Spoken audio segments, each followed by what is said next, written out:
আসসালামু আলাইকুম। আশা করি সবাই ভালো আছেন এবং সুস্থ আছেন। তো আজকে আমি যেটা বানাবো সেটা হচ্ছে এই যে পটেটোস ওয়েজেস, যেটা হচ্ছে ছোট বড় সবাই খুব বেশি পছন্দ করে। ইনশাল্লাহ সাথেই থাকবেন, আপনাদের সাথে শেয়ার করব।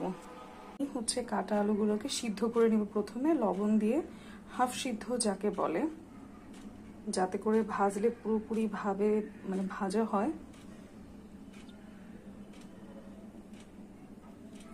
এই যে আমি আসলে হচ্ছে এই শেপে হচ্ছে আলুগুলোকে কেটে নিয়েছি।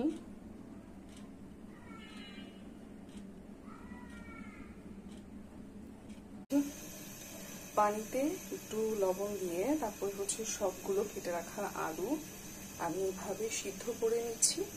বেশি সিদ্ধ করব না, হাফ সিদ্ধ করব, কারণ যেহেতু এটা তেলে ভাজা হবে। এখন আমি এখানে ব্যাটারটা রেডি করে নিয়েছি, অর্থাৎ শুকনা অবস্থায় আছে এখানে, এখনো আমি পানি দিয়ে এটা মিক্স করিনি। তো এখানে হচ্ছে আমি দিয়েছি, আমি ময়দার জায়গায় এখানে আটা ইউজ করেছি, চাইলে করা যায়। আটা দিয়েছি হচ্ছে আমি হাফ কাপের মতো, যেহেতু আলুর পরিমাণ বেশি না।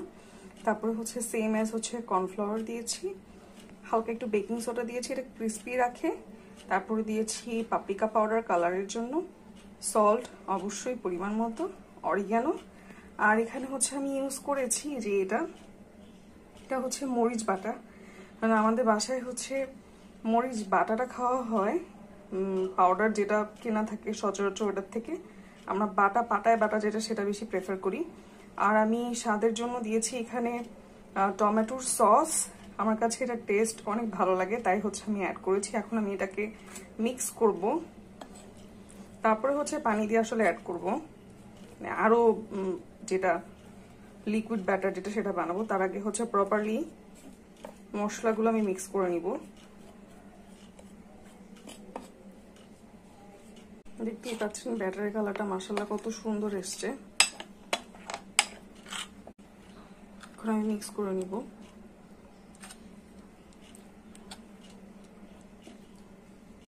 এখন এগুলো ভেজে নিচ্ছি তেলে, ব্রাউন সোনালি কালার আসা পর্যন্তই হচ্ছে হবে, মানে পারফেক্ট ভাজা যেটা। ইনশাল্লাহ অনেক সুন্দর হয়েছে। আমি চেষ্টা করেছি বানিয়ে দেখাবার।